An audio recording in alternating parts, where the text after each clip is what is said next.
afternoon, ladies and gentlemen. Welcome to another Propagandacast Lehr with me, your host, Imperial Dane. Today looking at USF openings.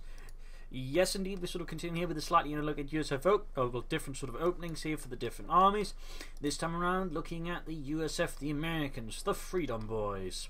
So, I mean, in this regard, the USF openings tend to be sort of very much similar. A bit like how the Wehrmacht tends to sort of run along similar lines.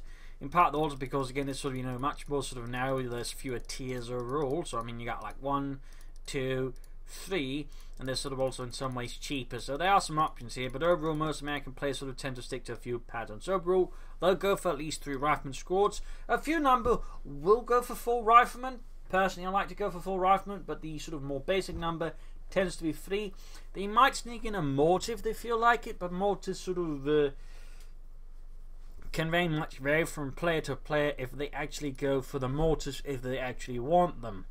Furthermore, the usual take then, of course, is straight into the platoon command post as fast as possible, in part because the lieutenant is just a strong infantry unit. He's basically a rifle squad with a Thompson and a free BAR.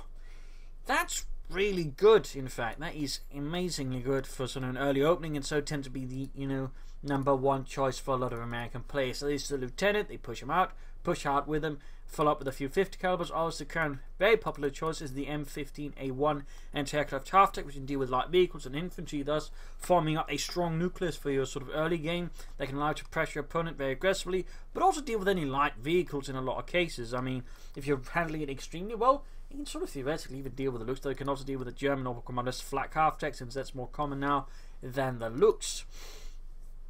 So that sort of tends to be sort of one pattern. Also, uncommonly, 50 calibers are also quite often chosen. See, if they're not going for the anti-aircraft half-tech, can deal with infantry, and with the armor-piercing rounds, can also deal with light vehicles, and thus give you some better map control by murdering your opponent's infantry.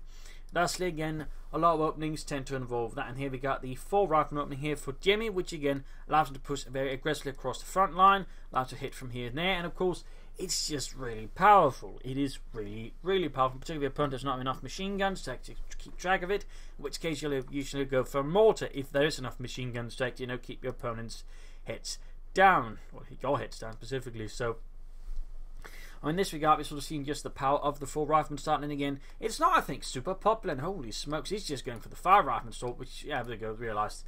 Why go for 5 when you could just go for 4 riflemen and a lieutenant who is basically a better rifleman? Weapon racks also, well, they're less of an actual part of sort of the direct opening. They'll sort of usually come after you, tech up, get some stuff, then the weapon racks will happen.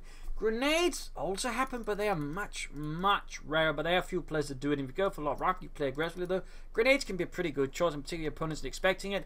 Popping up grenades right close up can have a definite impact on your opponent. Much more rarely at the moment will players go for the company command post. That's more against the Oberkommando West, where the steward tends to be a very good counter to what they want to do. Pack houses doesn't factor in a lot there, neither does the anti-tank list. There's a real need for it. Also, very commonly, if you go for weapon racks, you'll usually equip your captain with a lot of BARs. That's sort of, overall sort of how the American openings overall look at the moment. But again, heavy emphasis on getting a lot of riflemen, lieutenant. If your opponent actually manages to dig in with shell machine guns, you'll consider mortars to counter that. But most of the time, you'll just go for a bunch of riflemen, push ahead. Maybe weapon racks. An ambulance at some point is, of course, also quite appreciated. And, depending on the situation, you might go for different doctrines. You're doing really, really well. Personally, if you've got heavy cavalry, I'd recommend going for that one, laying down mines with your rifleman. That's pretty strong. But otherwise, very sort of common choice is just recon support tactics. Particularly going for the lieutenant, because recon support then provides you with the tools you would always have by, going not for the captain, like, Greyhound to help deal with lighter vehicles, putting the pressure of the enemy. Airdrop combat groups provide you anti-tank guns, and pair groups, of course, also provide you with plenty of flexibility and ability to deal with other, things you don't like. And tends to be, again, very common choice alongside the cavalry. There are some players who go for airborne company, but they're sort of in a minority. But overall, again, recon support also very strong doctrine with a very, if you just want to play very sort of early doctrine, there favours very much such play. And again, is very commonly chosen. So I think that sort of covers largely sort of how the American openings sort of look at the moment. Again, heavy emphasis on infantry, with riflemen, lieutenants, maybe more if the situation calls for it. And otherwise, recon support is very much sort of the doctrine of choice for a lot of these, players who go for these openings, and certainly it's very much a recommendable one because, again, it offers you a lot of possibilities, a lot of choices, and also allows you to cover up for any mistakes you might make, and lastly, again, makes for an easy beginner doctrine as well at the moment in the current meta. So that sort of, I think, covers it up here for American openings. Hope you enjoyed this video. Hope you learned something from it. Hopefully it will improve your game. If it's us, subscribe, like, share, comment on it. And if you like what I do consider donating or pledging on Patreon. Links in the video description. Every little bit helps. This is Imperial signing off. See you all another time with another video. Cheers.